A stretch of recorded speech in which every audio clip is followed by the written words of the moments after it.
Hi, Lance. Happy Valentine's Day. Happy Valentine's Day, Danny. What do you have planned for Valentine's Day, Lance? I'm going through the checklist. I've got candles, chocolates, reservations, babysitter. I think I've got it. I think I've got it all. Some people actually wait until after Valentine's Day. They say that's their favorite holiday because they get to go get half priced or even 75% priced off candy at the stores. But I think there's a lot of things that go into a perfect Valentine's Day setting. Obviously you've got your, typical things that you talked about. I think a nice grilled steak or even a skewered meat of some sorts. Maybe you can, put a piece of meat in a distance and throw like a harpoon at it. Okay. Yeah. So like maybe the harpoon, it's like you open your vest and you have like harpoons in there. You don't say like, get over here, but you just like throw it and there's a heart. Ooh, there's a heart emblem at the end of the harpoon. And then, you are, maybe looking at someone enjoy their Valentine's Day. Maybe you're watching a couple. Maybe you're watching them from afar. Maybe you're watching them from the dark, waiting. That doesn't sound so romantic to me. That's a little odd. Everything I do it for you is playing in the background. What do you think? It's giving something. What's it giving? It's giving hard eyes.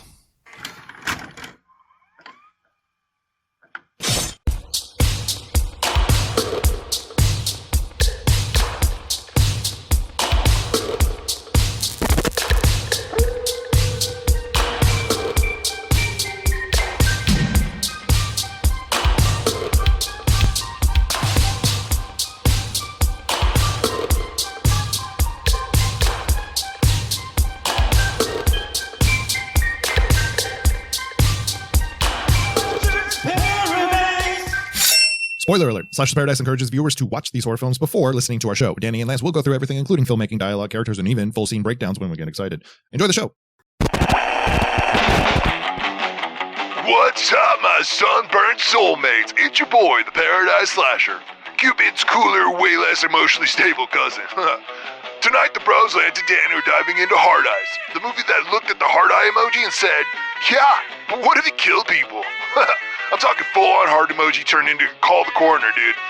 Somewhere out there, your mom just commented hard eyes, couple goals on your anniversary post, and the killer took that personally. Bro said, goals? Yeah, body count goals. Now, Valentine's Day is supposed to be roses, chocolates, and awkward dinner reservations, not sprinting for your life because emoji face all you holding hands. This dude doesn't send cards. He sends couples to the afterlife. 2 for 1 special, bruh. Alright, you beachside romantics, it's time for the official slash word of the night. Valentine. Every time Lance and Danny says Valentine, you take a sip of your favorite beverage. And knowing those two merry lovebirds, you're gonna stay hydrated. Probably too hydrated. So buckle up for Hard Eyes. And if you post a cute couple pic this February, maybe turn the comments off, just in case. Oh, before I go, I got a Valentine for you. Roses are red, violets are blue. Hard Eyes is watching you, and I am too.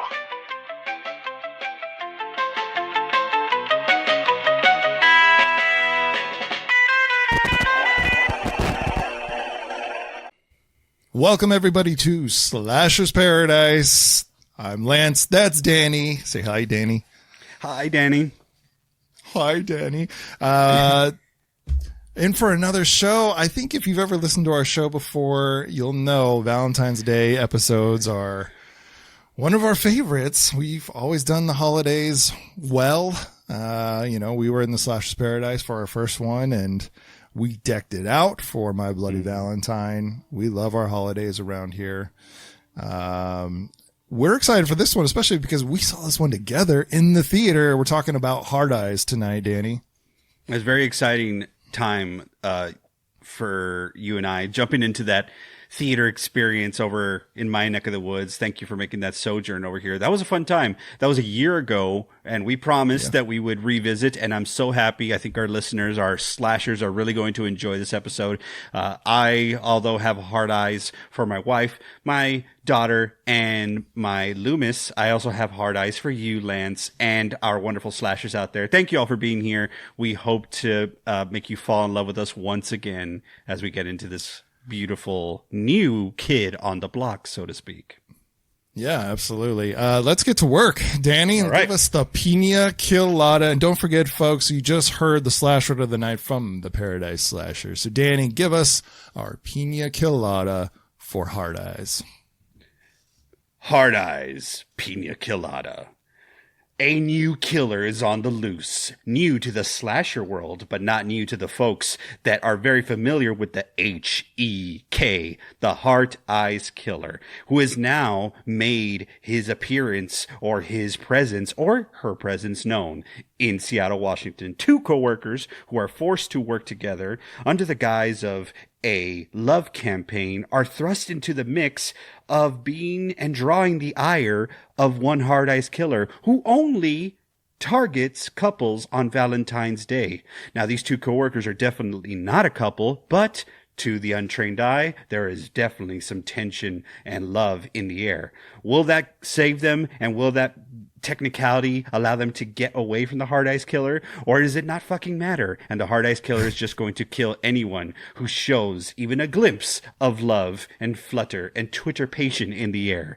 You will find out when you watch Heart Eyes. Beautifully done, Danny. All right, we've got a news segment on here that I'm taking over. It's called From the Box Art. It's something Danny's always wanted to do, is talk about the box art itself and get some of that information out here. So let's take a look at it. It's Hard Eyes. It's got the killer directly on it.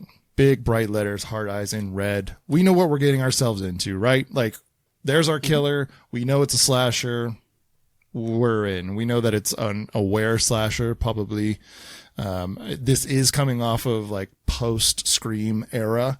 So a very aware slasher, with the Heart Eyes. It's very themed. It came out on February 7th. And, it was 1 week before Valentine's Day. We actually saw this opening night. I had a blast watching it.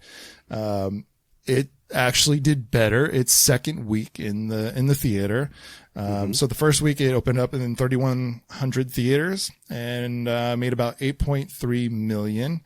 Overall, it ended up making about $33 million. So on an $18 million budget, yeah, pretty good for a February horror flick. I'd say so.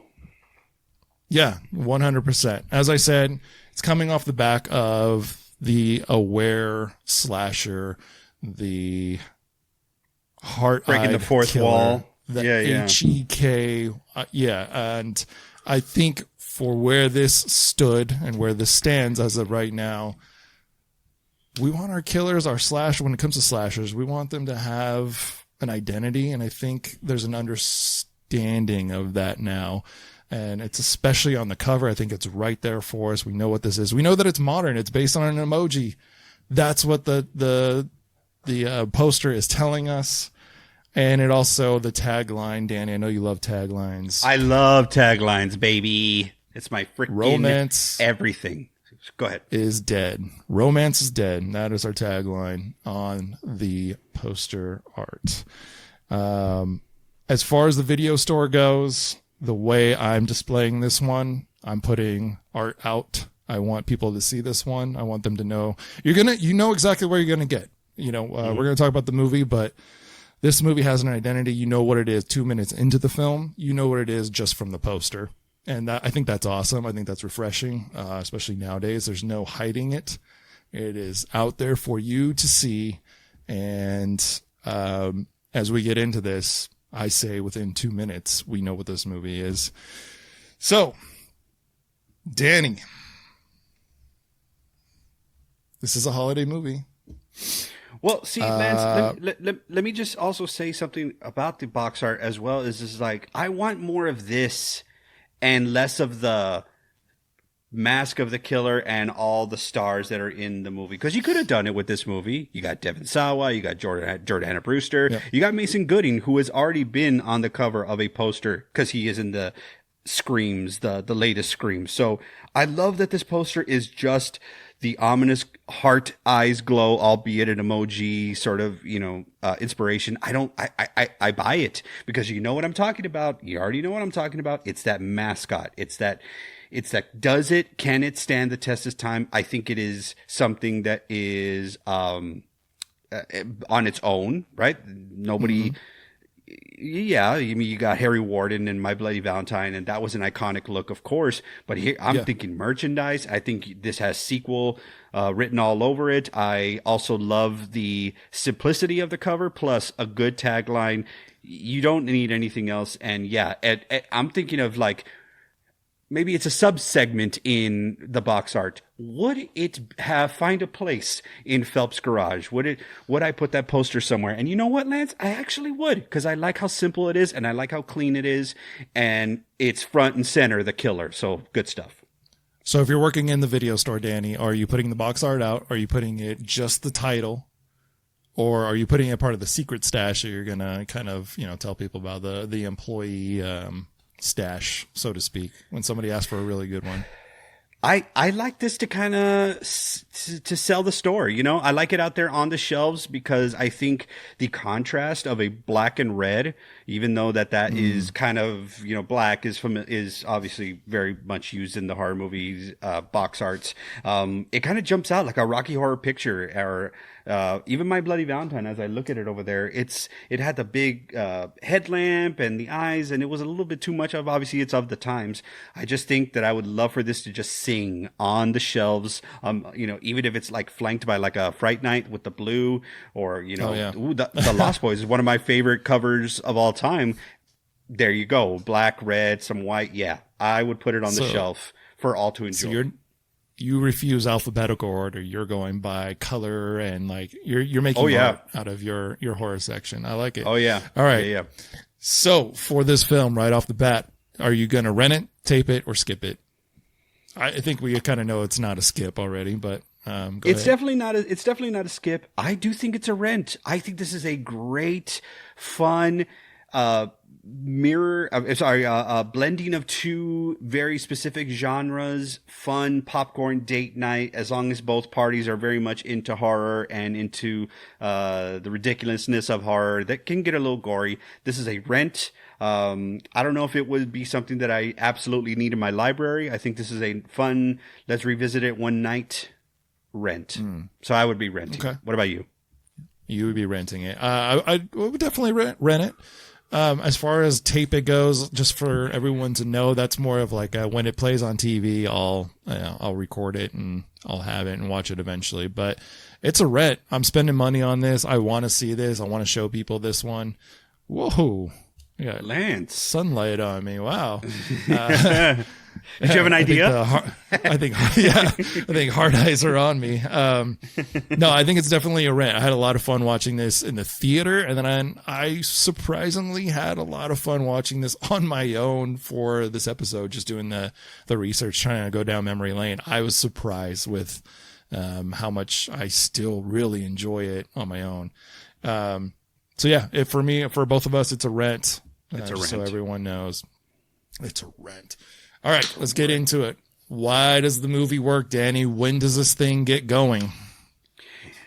First question, why does it work? It works for a variety of reasons. I think that this movie decides early on that it's going to hit the ground running. So that, I guess, is the second answer to the second question. It hits the ground running right off the bat. The title credits are accompanied by a soft piano, which is Amazed by Lone Star, which Lone Star was one of those country bands that, crossed over to many genres because they were vanilla enough that everybody could play them. But this is one of those quintessential. This is in the pantheon of love songs. This one's up there. Amazed by Lone Star is how the movie starts, and you can already tell something is up just by the way that this proposal is going. There is a weird sort of tension, and feels like it's not rooted in all equal relationship sort of tension. It feels like it's very much like a toxic relationship tension. There's a proposal that's going on. The ring is put in a strawberry. She gets mad. She's even mouthing the words of his proposal. So it feels like she's very controlled. It doesn't matter. It's off. It's off in a good way. And I'm already into it. I'm like, okay, this is something interesting. This is a couple that is not really tugging on any heartstrings, but they're also not trying to be so disgusting that we don't like them at all. So there is a nice balance to both of them. Yeah, they do certainly have some moments that make you be like, oh, well, fuck you. But actually, it's fun to watch. I'll put it that way. But, why this movie works overall, in my opinion, is that it reminds me of Friday Night Lights, the TV show, where some folks who really like that show will say, I loved it because it was a teen drama and I wanted to watch a teen drama. And then some other folks are like, I wanted to watch a sports teen show and I got that too. But it didn't fully work, or it didn't get, have amazing longevity, even though it ran 5 seasons. But it was all over different networks because those two wants were always fighting each other.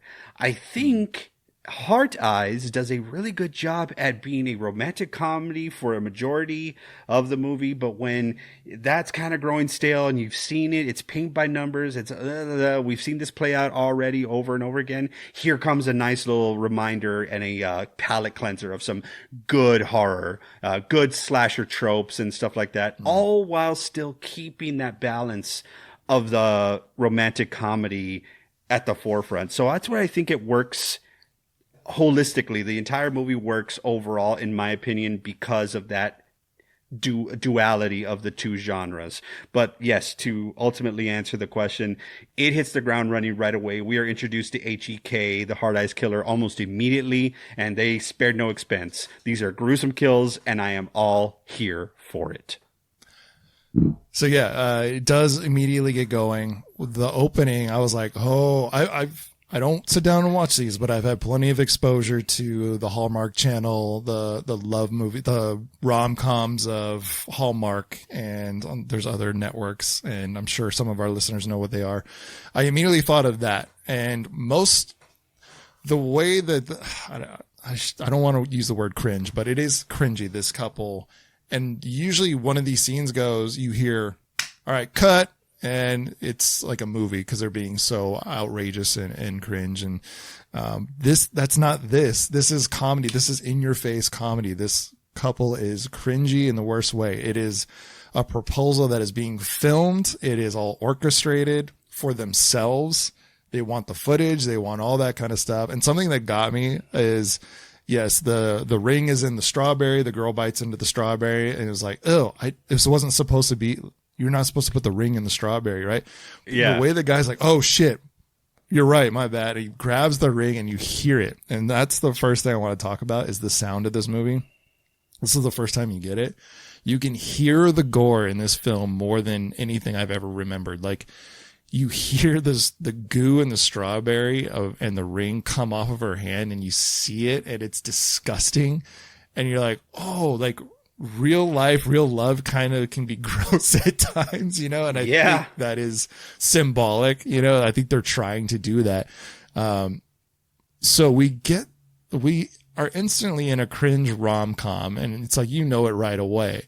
What else do we know right away? We get our first kill and it's the photographer, off scene. He screwed it up. He didn't get the shot. He's, but what I like right away is that everything is modern. They're talking about Reddit. I'm gonna write you a bad review, and the guy's like, I'm not on Reddit. Like there's so much modern talk kind of going on, and I love the dialogue. But we get our first kill, and it is 2000s Freddy versus Jason all over again to me. It's it's the machete straight through the camera. I thought it was really cool. Like you're gonna get something really cool out of this. So we get romance gore and we get real gore. And I was like, I'm usually not a huge gore fan, but the way that it's used in this movie, I'm like, this is entertaining. This is fun. and it leads to so much more. So yeah, we know exactly what we're in for. We're getting a rom-com, we're getting a horror film, we're getting the best of the horror film, you know, the action part, we're getting the fantastic gore of the 2000s. It feels very 2000s to me, most of it, kind of like as an overarching feel for the horror elements of it. Yeah, and it leads into obviously the chase scene, which I'm not going to talk too much about. It's awesome. It's fun to watch. But then what do we cut to? We cut to more of the modernization of like the HEK killer and the broadcasts all over the place talking about it. And the comedy and, like I said, the dialogue going on as we're introduced to some of our characters, I think is really cool. It's really heady. Something that I've noticed a lot with horror films lately is the dialogue is bad, or non-existent sometimes, and these characters don't feel real. These are hilariously real characters to me, and that's what's set up in the beginning, and I was all aboard. Like, I'm gonna have a blast watching this movie, and it's why I would tell people to watch it. I'm like, watch it. Watch the first 5 minutes. You know exactly what this movie is. Everything you get in the first 5 minutes, you're gonna get for the rest of the movie, and that's, I think, it sets the tone, and that's when it starts right away. I think that's awesome. I do too, and honestly, it's something that I was given the mission statement here by you and I with slashers and our affinity and love for the slasher. I was excited that we got a new slasher, and a cool looking slasher at that. Yeah, like no specific killing weapon outside of some like heart-shaped harpoons or you know, things that had like hearts on them. All that is fine and good, but I think to me it's one of those things that I've always fallen in love with in the slasher genre, which is like, it's almost like a sports team's mascot, right? It's like, can you get into the I don't want to say the lore, but it's also like the history of a sports team and their mascot, and like, do the colors all match and stuff like that? You're like, ooh, I could get down. That is a put together franchise, right? This is kind of how I feel when I see something like a new slasher, like like Friendo, maybe, right, in Clown in a Cornfield, right? Maybe. I think the jury's still a little bit out on Friendo, but I do think that with Heart Eyes, it's pretty straightforward. You mentioned that newscast in the beginning. I think that in itself is really hilarious because there's subtle nuances where it's, let's just say that the information needs to be disseminated and it's pretty much coming out at a very even keel treble. And then they just kind of turn it up here a little bit with just a slight over performance from an actor that's just kind of squeezed in there. It just adds to the beauty of it. It adds to its charm, in my opinion. Yeah, it's quick. Everything is quick, you know, and even when there's a moment of silence, there's a quip from a random character, you know what I mean? There's always a bit of comedy or something happening. And, I think it does it really well. What the movie does best, that's what I want to get into. I think it mixes the genres very, very well. And I think that more than you do, but it is rom-com. It is horror. It, I think, leans literally the first half on rom-com, and it gives you elements of horror. And then the second half, literally at the 49-minute mark, it goes into horror with moments of rom-com. And I think it mixes it so well. And again, I've talked about the dialogue. I think if you there's no moment that you're like, this is boring. It really blasts through some of the rom-com comedy, like heavy comedy, broken up by shocking slasher moments. And it's still somehow hilarious and fun. And I said this in our pre-show, this movie felt like an event. I've heard this a lot of times. This is what movies want to be. This is what, companies want is movie events. We went to this. We saw this in the theater. All the jokes in the movie, you're a part of. As the characters are realizing things, you're realizing them too. As they're playing out tropes, you're right there with them, and then they laugh in your face about them. I think it's brilliant. I think that's what works for it. And So the heady dialogue, and then for me, it's the 2000s vibe.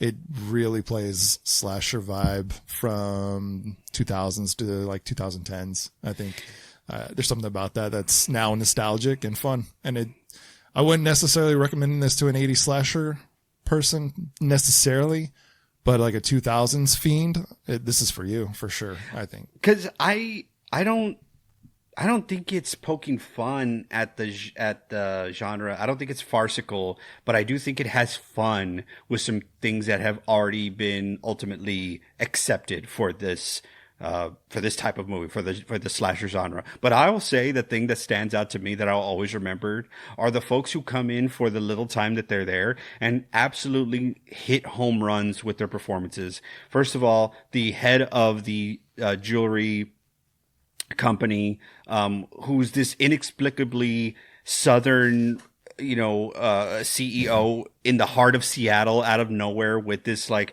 Cruella DeVille overdone hair. She freaking makes me laugh so much with like, I'll kill you. No, I won't. But, well, am I kidding? But her assistant popped me so loud in the theaters. You remember, I was dying with that dude. And then again, when I watched it recently with my wife, I was laughing so much. She was like, Allie, I'm worried about your safety. Just, oh my gosh. And little things that she was doing, Allie, for instance, when she runs into her ex at the outside the restaurant, and she's looking at her ex with his new girlfriend, and the new girlfriend says, "Oh, I've heard so much about you." And she's like, "Oh, why?" Just like, and nobody pays it, and nobody acknowledges the fact that she just said why.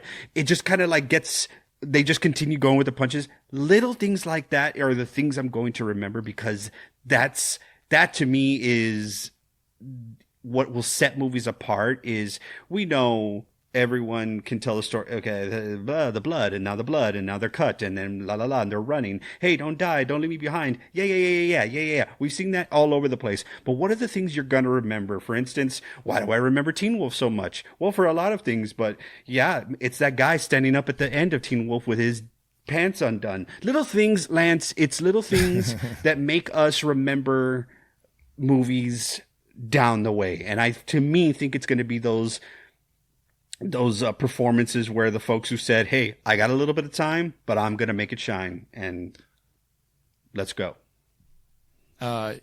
Yeah, I mean, speaking on what works, this kind of is set up as a whodunit at one point. Like they kind of started throwing, could be this person, could be this character, could be this character. But there's one character in there that you said you didn't mention, but like you said, when they have the little bit of time, they did so much with it. Monica fucking kills me. I don't know if I was laughing out loud in the theater like I was today watching it alone. Monica is Allie's best friend. She kills me, man. Her humor, her speed, and everything she said, I was dying laughing. Yeah, she's funny. Listen, I mean, I'm not in the dating scene by any means, but I'm like, damn, like she's on it.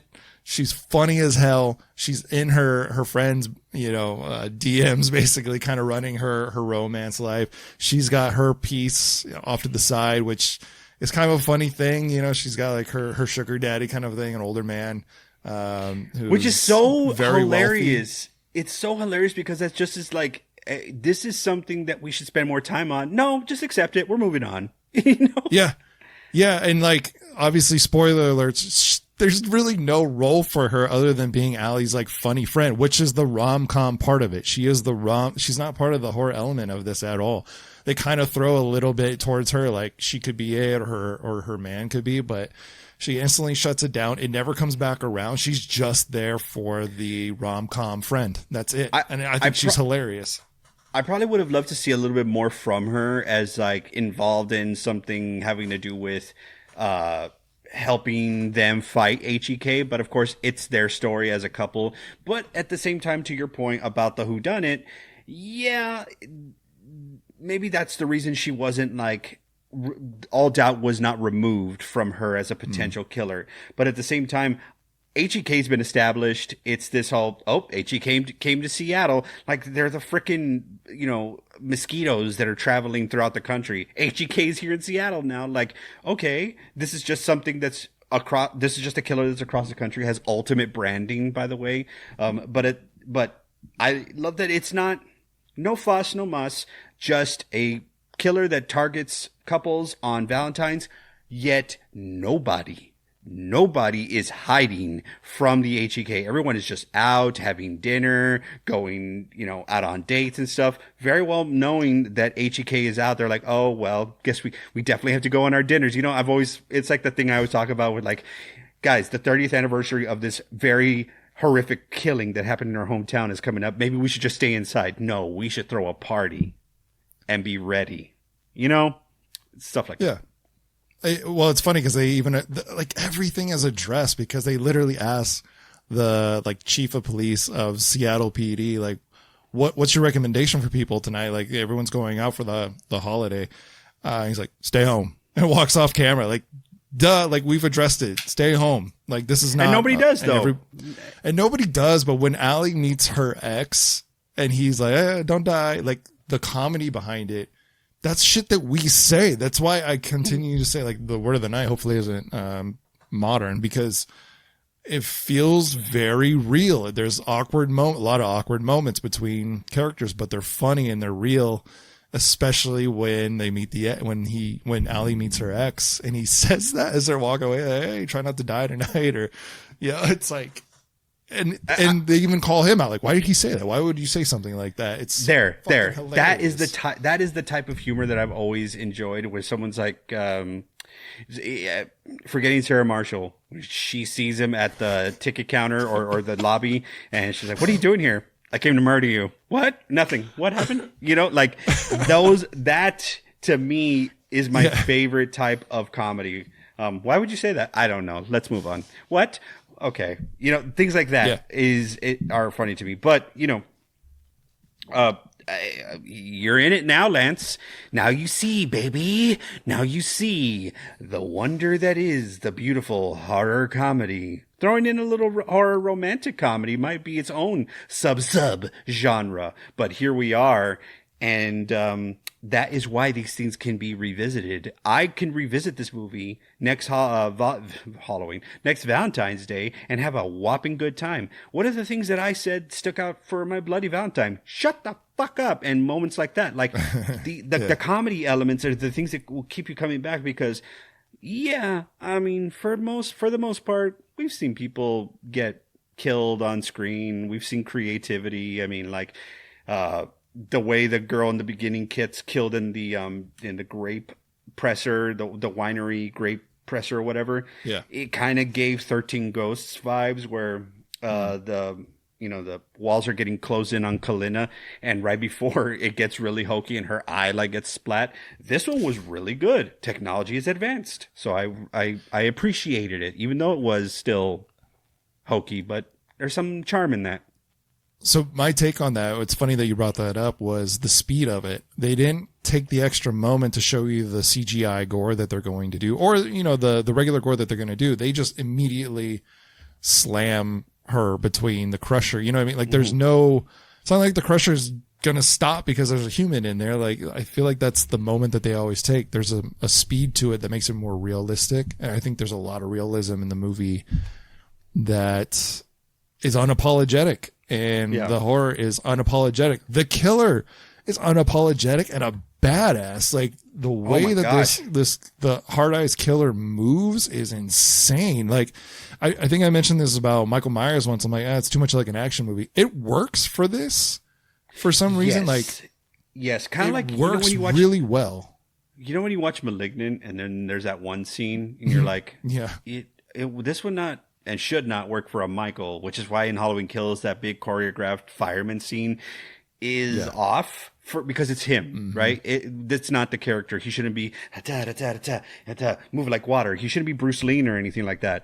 But like when you see Jason do it in the cornfield in Freddy vs. Jason, it's not overdone, but it's got some elements. This killer has a mix. He's not running.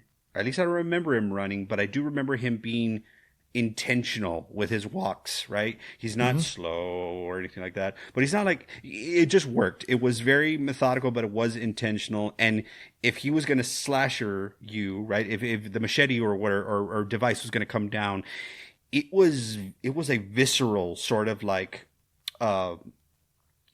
prepare to do damage. Like if you're playing a video game and you block, it still takes points off of you. Sort of hit. You know what I mean? Like a big cleave.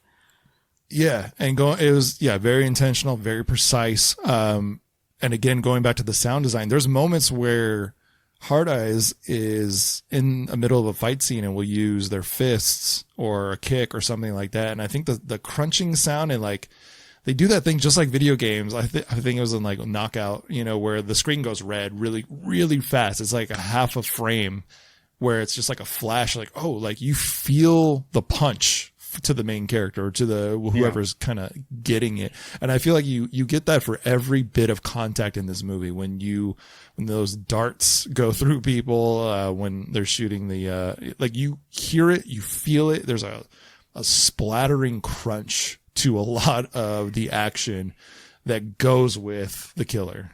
There's this one choreography piece that they basically replicated. They did it twice.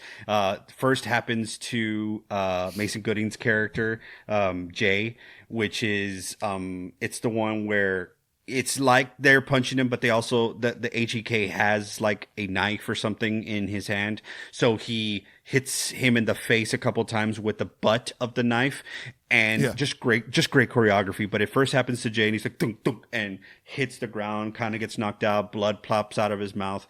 They do the same thing. I think they do it to him again, but then it's Allie at the, I believe that's her name, right? Allie. Yes, it's Allie at the end when the masks are off and we know who the killers are. The same sort of choreography where it's like punch, punch, but now hilt, and it's like it's extra damage, and then she plops back too. I mean, I think it was intentional. I think it was on purpose, the callback of that specific, but very well done choreography to for to your point about the sound design and such. But yeah, when Jordana Brewster's character, I don't know if she's Hobbs or Shaw. Yes, folks, that's correct. We have two detectives played by Jordana Brewster and Devon Sawa, and they're named Hobbs and Shaw. There it is. There's another stupid sort of, it's so dumb, but it is so effective because it can live in this type of movie. It can live in this type of writing that they're named Hobbs and Shaw. And of course, Jordana Brewster is in it, and she is from the Fast and Furious franchise. And of course, it's extra funny that she's like, never heard of it. But just the last thing I'll say is, when when the detectives are discovering that first kill, and she's inside the crusher at the winery, and pulling apart some of the gore that's inside of there. Yeah, expertly done sound design for sure. Yeah. Back to the Hobbs and Shaw joke. This was an event joke because everyone in the theater it like trickled through as everyone was getting it, and they play it off so perfectly because Jordana reacts the most, or she's like, no, never heard of that one. Like she has like this good look, and she takes the extra moment. This is 2000s royalty, by the way. Jordana Brewster and Devon Sawa, like, not really put into the trailer, not really. Well, what? I mean, yeah, 2000s for Jordana, but like, hey, Devon was junior for the Little Giants, so like let's just be real. Okay, here, 90s and 2000s. Yeah. And he's Casper too. Royalty, a royale with cheese. Yes, but you're right. You're absolutely right. I think so many characters, if you say that's my favorite character, they stood out for whatever reason. I think Mason Gooding does an exceptional job as Jay, and then of course Olivia Holt does an exceptional job as Allie, and then of course you can have Hobbs and Shaw. But truly, if I were to say who's my favorite throughout, it's kind of a not cliche, but I'm not really breaking any barriers by saying this. It's the Olivia Holt character. It's Allie. I think she's so dialed in.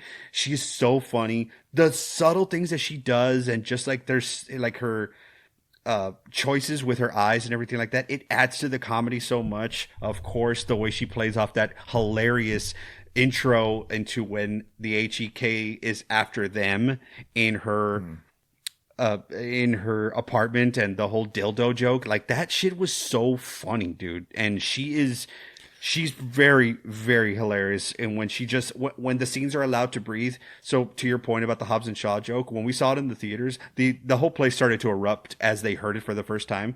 But when I watched it here again, it was just me and my wife, and it was able to kind of like live a little bit, and you could see like the eye acting that she was doing. And to me, that added in even extra layer that it was allowed to breathe a little bit, which was still funny. Yeah, I think it had all of that. Danny, who's this movie for? Who's watching this? Who are you recommending this to? What groups?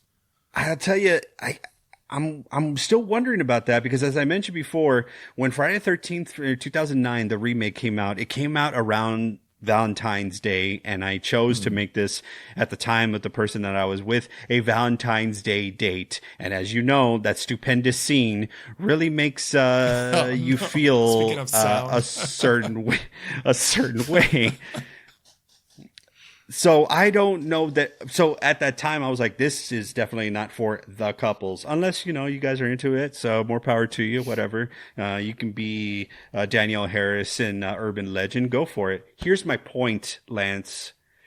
This movie is for the horror fan couples, or anyone who is wanting to have a little bit of levity sprinkled into their horror movie experience. That's who it's for.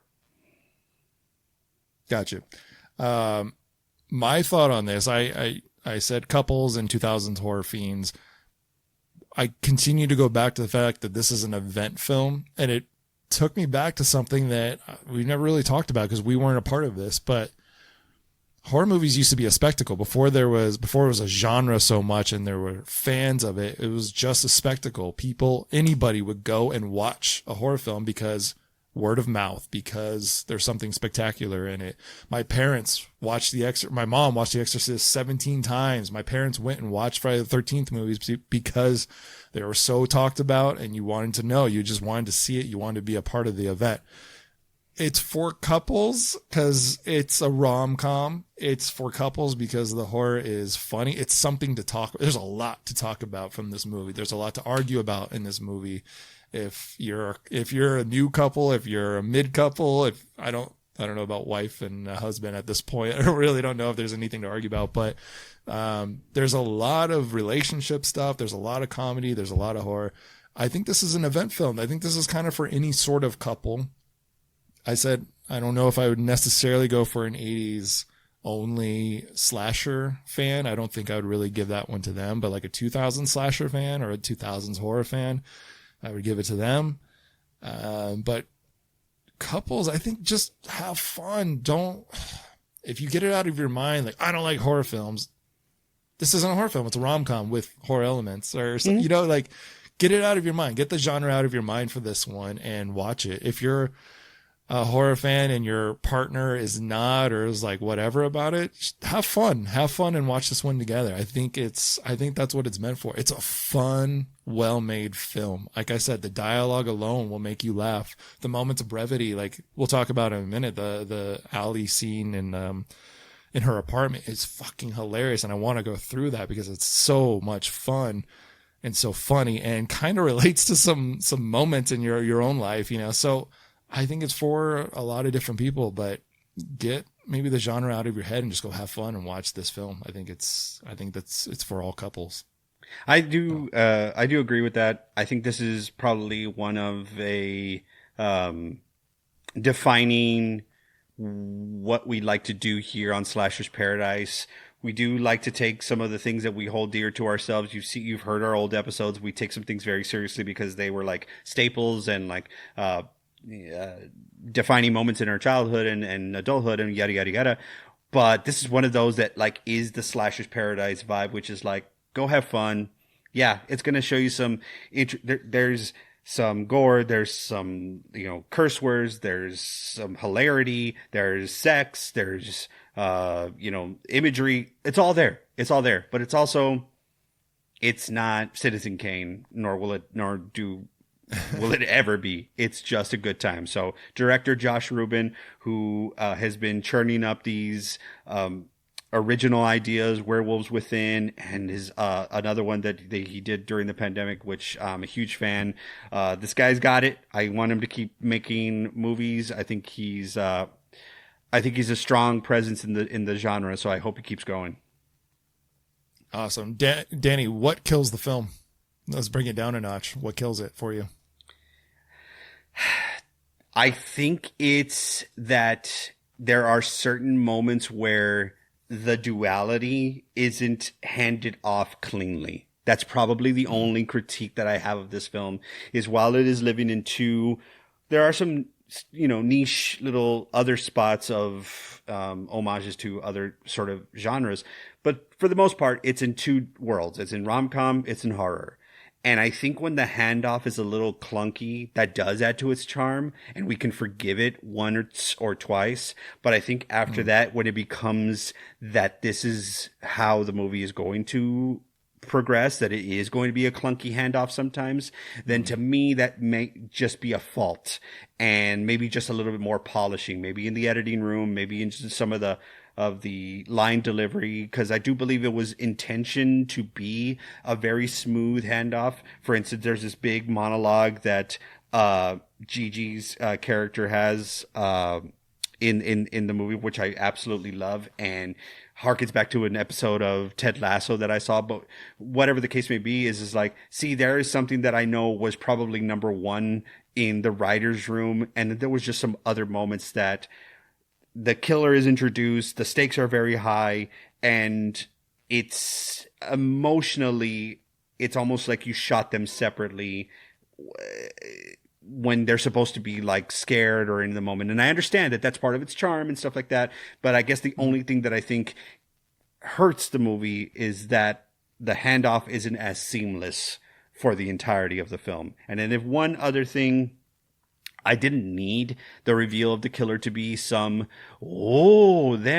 I think that's actually pretty cool that it's not really that important, because I think some folks either consciously or subconsciously would make that argument for a lot of horror movies, especially the screams and such, that after 1, 2, and 3 probably, maybe it's just throughout.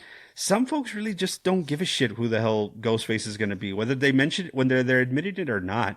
It's about the journey. It's about the fun. So I think that's what this movie does well.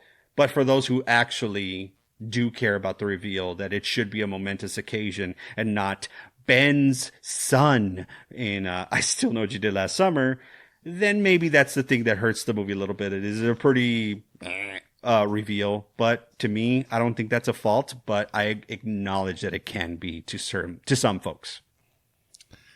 The only thing that killed it for me in my original viewing was the reveal. And there's technically 3 reveals. Big spoiler alert. But the first reveal is something that we've kind of talked about. It can be very, very creepy, is, this was all done at random. This is a random person. They unmask the Hard Eyes killer, and they're like, who is this? We haven't seen this character the entire time.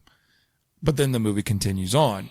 And for, I think, certain level of slasher movies, not this one, but it gave us an ending that we would really enjoy in another slasher film, which is, this is a random dude. We know nothing about this guy. That's really creepy that he's wearing a mask, doing these things so renowned and merchandised that it's just a random person. So we got a cool ending. It's almost like an understanding of like what the horror genre maybe is craving. The movie continues and it's like, no, this is a themed movie. There's a theme to this. So then when we get the reveal, I remember seeing this character for 5 seconds, and it is literally in the midpoint. Like I said, it's that 48 to 49 minute point where it turns from rom-com with horror to horror with rom-com.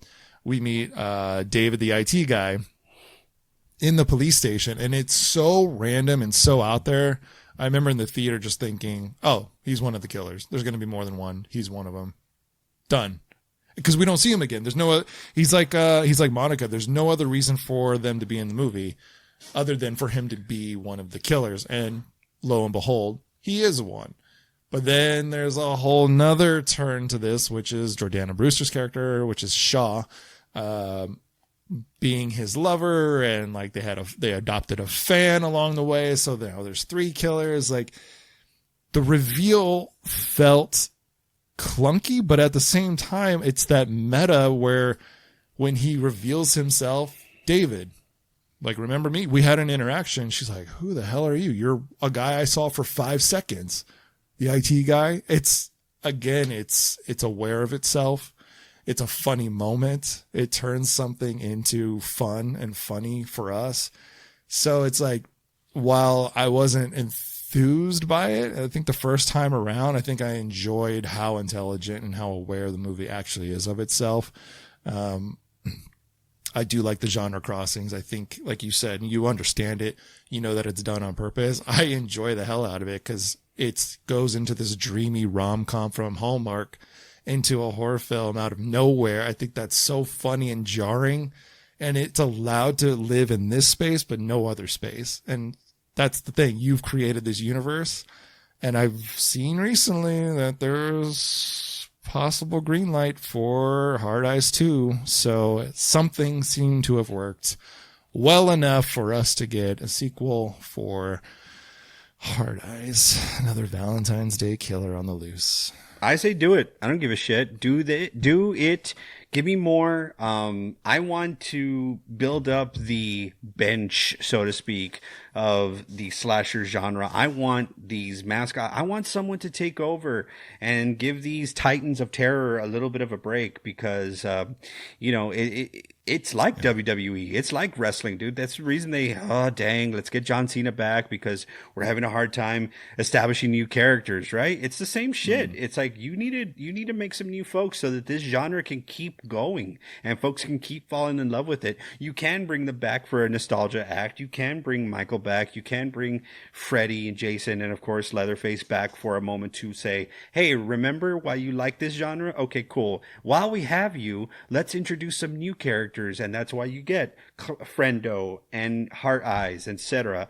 But, we're not asking you all to be the new kid on the block and show something that we've never seen before. But have a little fun with it. Set your place in this world, and let us remember that. Oh, Hard Eyes, I remember. That's the one that was the rom-com that I had a lot of fun with. And you're not being thrown into just the abyss of all these slashers, and you can't disseminate between the two. So, sequel, yeah, bring it on. Works for me. I'd say it has a lot to live up to. I think it's going to be hard to keep up with the first film for its dialogue, for its speed, and its awareness. So you've kind of already said it. It's rewatchable to you. You watch it every year, every other year, a Valentine's Day movie? It has to be around the holiday for me. I think that's the only thing that is going to be my prerequisite. I think it really feels good, or it feels natural to watch around this holiday. I really wouldn't watch it at any other time. So rewatchability for sure. Every year.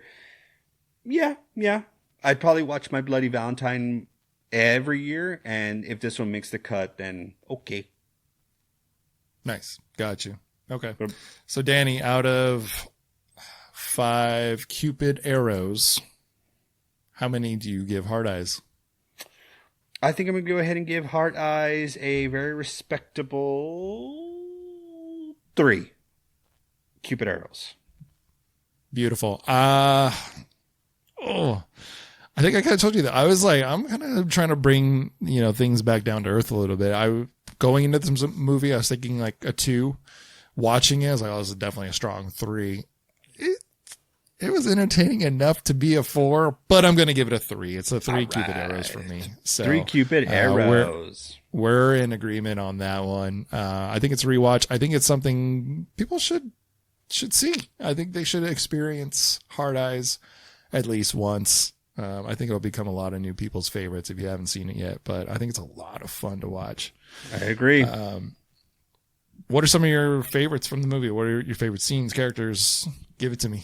Throw it on me. Some favorite things that obviously stand out is that dildo scene in the apartment. I think that's hilarious. I think Allie and Jay do work well together. There is some chemistry there. I think Jay himself, Mason Gooding, is a very strong actor. Nepo baby, who gives a shit. You gotta show up anyway. So like Nepo babies are funny in the sense of like, yeah, we can get you in the door, but if you want to keep booking shit and you want people to watch you in shit, then you got to be somewhat capable, right? So it's like Jamie Lee Curtis, the original Nepo baby, not the original, but one of the most famous ones. I think that dude has a long career ahead of him. I hope he starts kind of stepping out of the horror genre, which he has before. He has.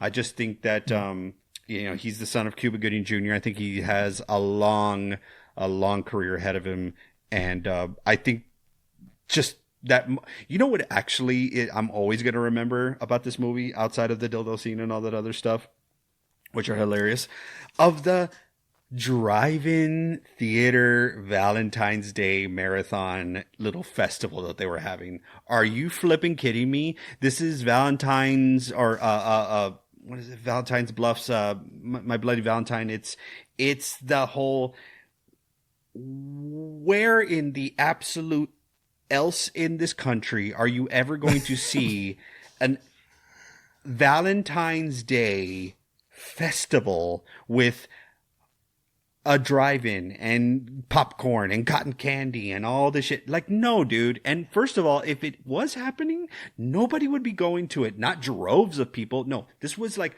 a lot of people ready to partake in this Valentine's Day romance movie marathon.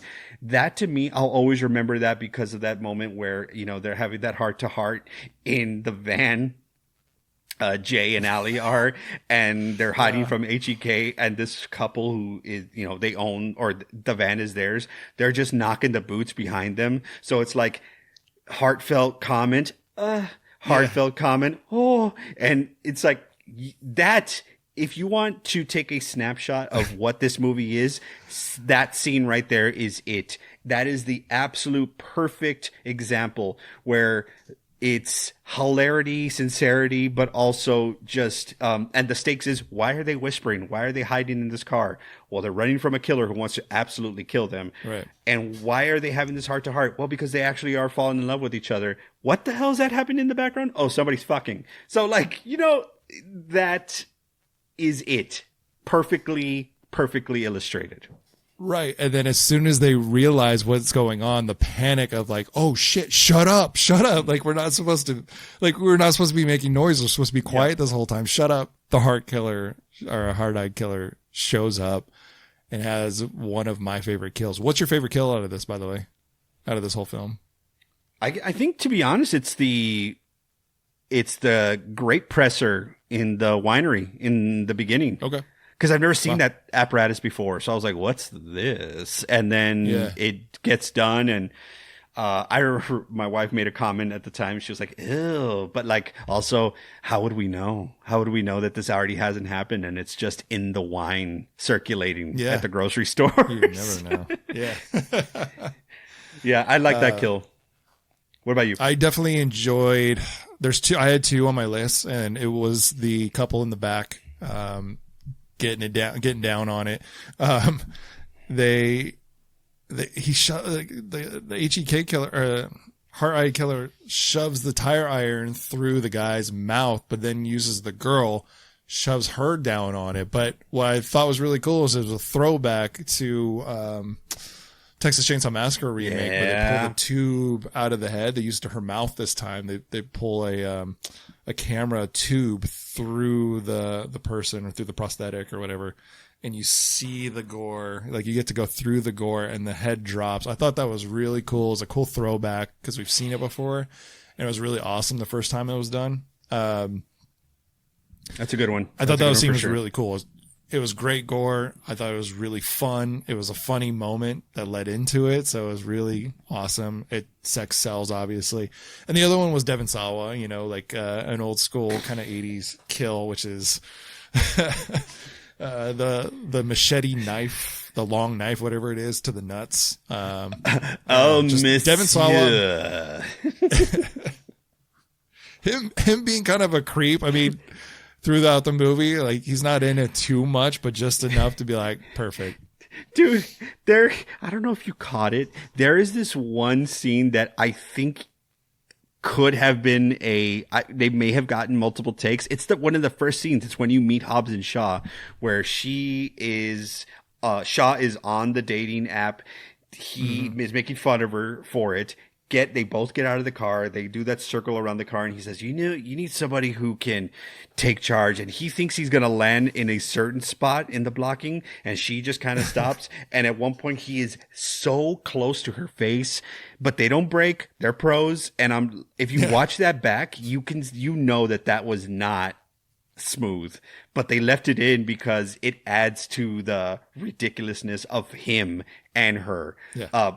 For those of you who are ever going to watch it, pay attention to that scene specifically, because again, we were watching it and my wife goes, what you need is someone to not be up in your face because he is there.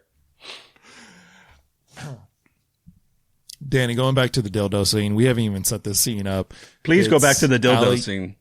Yeah, please. I fucking died watching this scene again for a few reasons. It's Jay and Allie are back into Allie's apartment after, a few awkward moments and coincidences and whatnot. Trying to be the hero. It's a funny rom-com moment. It's all rom-com, this entire scene. One thing I just wanted to mention, because I've been through this so many times, when they go into Allie's apartment, and I'm not just talking dating, I'm talking friends, I'm talking everything. You go into somebody's apartment, they're like, yeah, go ahead and sit down. And you look over and you see clothes on every piece of furniture, you see just things toppling over, and you're like, where? Like, on the floor? Just down? on top. Are these clean? Are these dirty? Is this your dirty laundry? Is this your clean laundry? Where do I sit in this apartment? It made me laugh just because I assume that is a dating trope. I've just had that happen to me so many times where I've gone to people's houses and like, just get comfortable. Like, no, weird. Oh my God. I think that was in Friends too, right? First of all, dude, absolutely mortified. That would never happen to me because I would rather you bleed out on the street from your broken hand than come see a messy apartment. How embarrassing. No, but to be honest, it's the other thing. It's like, when they're like, the maid's on vacation. That's like the old classic 80s joke about your apartment or your house is messy. And she's like, oh, sorry about the mess. My maid or housekeeper won the lottery and she quit. Like, it's obviously bullshit, but it's just how she's selling it because he's like, oh, yeah, really? How much did she win? And she's like, a lot. I don't know. Like, obviously, it's bullshit, dude. Just leave me alone. Yeah. Yeah. And then...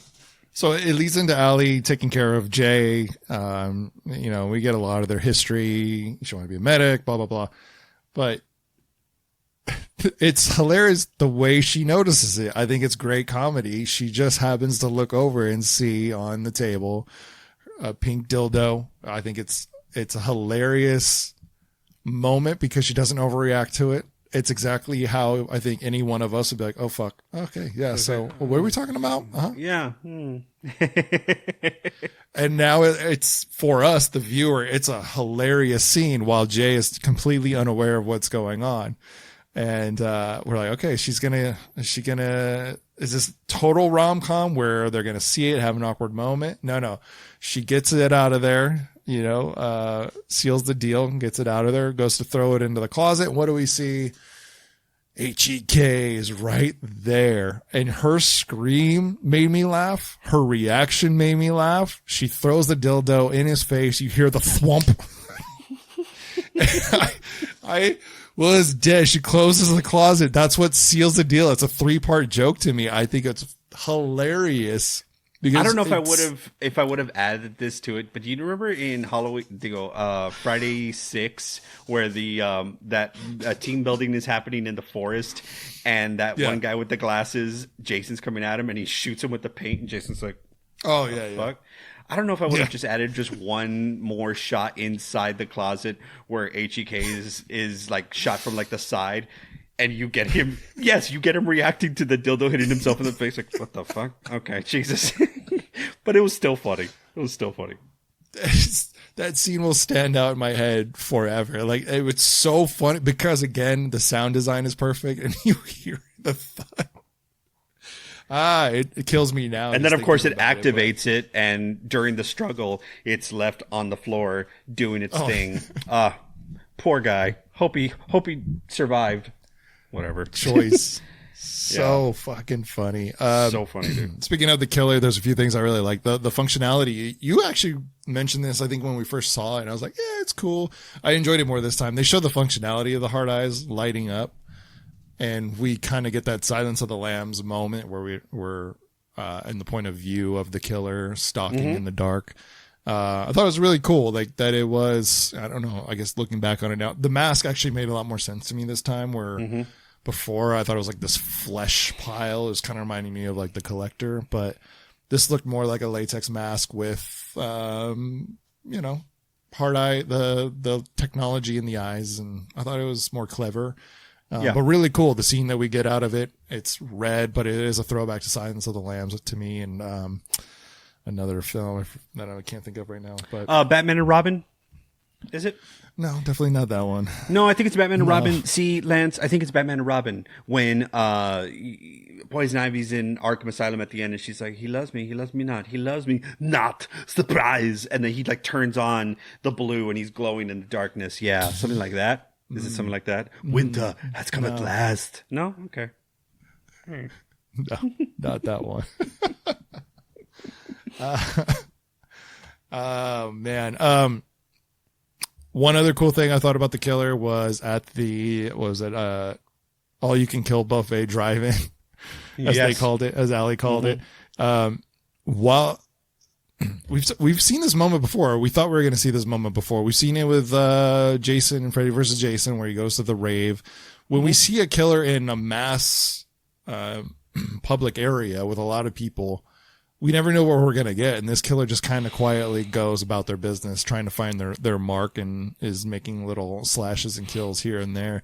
But once the shit hits the fan and the killer's just going off, there's a really cool shot where there's a slice that's taken and the blood splatter goes across the camera screen. And it's not a 3D film, but it stays on the camera. And I don't feel like I've seen that enough before. I thought it was a really cool style point for the movie, something that would kind of stick with me. And I feel like we should have seen so many more times before. Like, it was so brilliantly done. I really loved that. Like, the cinematographer, the editor, whoever ended up doing that, I was like, that's a good choice. Some asshole in post. Yeah, some asshole in post made it. But hey, I see you. I just wanted you to know. I thought that was brilliant. I thought it was awesome. Yeah. I mean, yeah, the Jordana Brewster, spoiler alert, is we already said that, right? She's one of the killers. No real reason. I just find it being unremarkable. Just kind of reminds me of Mickey being found by Mrs. Loomis in the chat. Billy's mother, like, it's just, we found him. Doesn't matter. The point I'm trying to talk about is the kill on the statue of St. Valentine and just freaking,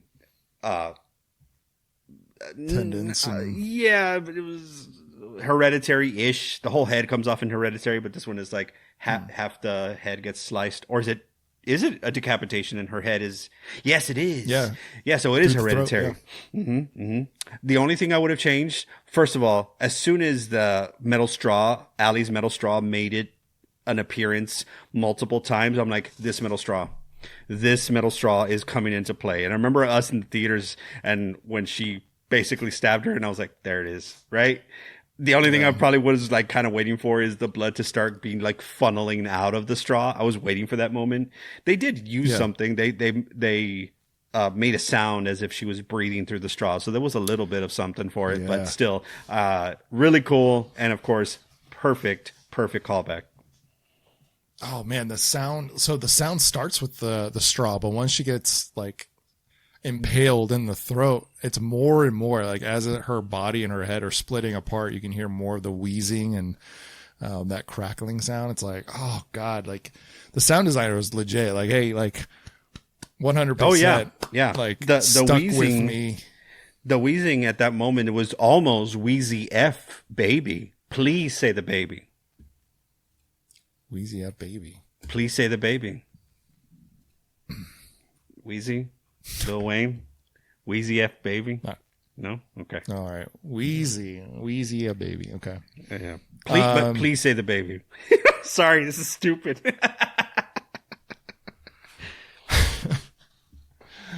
Danny, what else? You got anything else to say about Hard Eyes? No, I mean, this is a new kid on the block. I did say that in the beginning. I hope they stay on the block. I hope to see more of them. Again, shout out to Josh Rubin and his crew from the old College Humor days. They are still, trucking along and making some great flicks. So, I still need to get to Werewolves Within, but I'm going to go ahead and plug his other great movie that I think folks deserve, or Scare Me. That one came out in 2020. It was during the pandemic.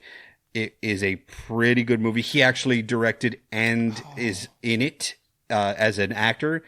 And it's simple. It's a simple movie. It's him and I believe 2 others. So, yeah. The Josh Rubin crew, please stick together. Please keep going. Looks like you're making some cheddar at the box office. So I am very much a fan. I think every time we see this crew put something out, they're getting a little sharper and a little sharper. And to be honest, I will slightly disagree with how we can continue with Hard Eyes. You said you don't know where to go from there. I think you just double down and you triple down and you keep getting even more ridiculous. And I think the clunkiness will kind of even itself out. Take that feedback, take those notes, and make it even more funny. And obviously follow the Randy rules from Scream 2. If it was funny and gory, it's going to be even funnier, and it could be even gorier. So I'm looking forward to it if it does end up happening. You know what was funny was at the end, David the IT guy, as he's dying, I thought that was going to be the setup for this monster killer to come back, because even like the wax colors are yellow and red, like the mask. I was like, oh, he's going to be like the monster that comes. They ended up definitely taking him out. As far as the sequel goes, I want more Monica. You got to bring Monica back. Sorry, you just kind of have to. Yeah. I want more of this character. Like, do you ever have that with a character where you're like, I've seen him in other stuff. They're okay. They're great. They're good, whatever. But I want more of that one character. I don't care if it shows up in other movies. I don't care if they have their own movie. I just want this one character to be around and have more to do. She's one of them. I think she's hilarious. And I want to see more of, was there Gigi Zumbato? Yeah. Monica. Of course, I want to see any strong Latina actor out there and a Latina character killing it. So please bring Gigi back for Hard Eyes 2 and everything else after that as well. All right. This was Hard Eyes. Until next time, that's Danny and I am Lance, reminding you to lock your doors, bolt your windows. And these muscles weren't made for violence. They were made for cuddling. And join us next time in our Slasher's Paradise. Your day fucking sucks. Seattle PD, motherfucker. Hey, did you see anything you like? Thanks for checking out Slasher's Paradise tonight. Be kind and rewind by liking and subscribing to our videos on YouTube at Dead Candy. And if you'd like to continue supporting us wherever you do get your podcasts, we just ask that you rate and review us 5 stars. And if you don't know what to write in the review section, put a horror movie recommendation you'd like for Lance and I to talk about. Also, please visit us on Instagram at Slasher's Paradise. If you need even more Slasher's Paradise, head over to slashersparadise.com where you can get drink recommendations, our favorite episodes, and more. Until next time, remember to lock your doors, bolt your windows. And this is Slasher's Paradise. Sorry, I had to work that in. I'm gonna drink on that one. Okay. Blended Canadian.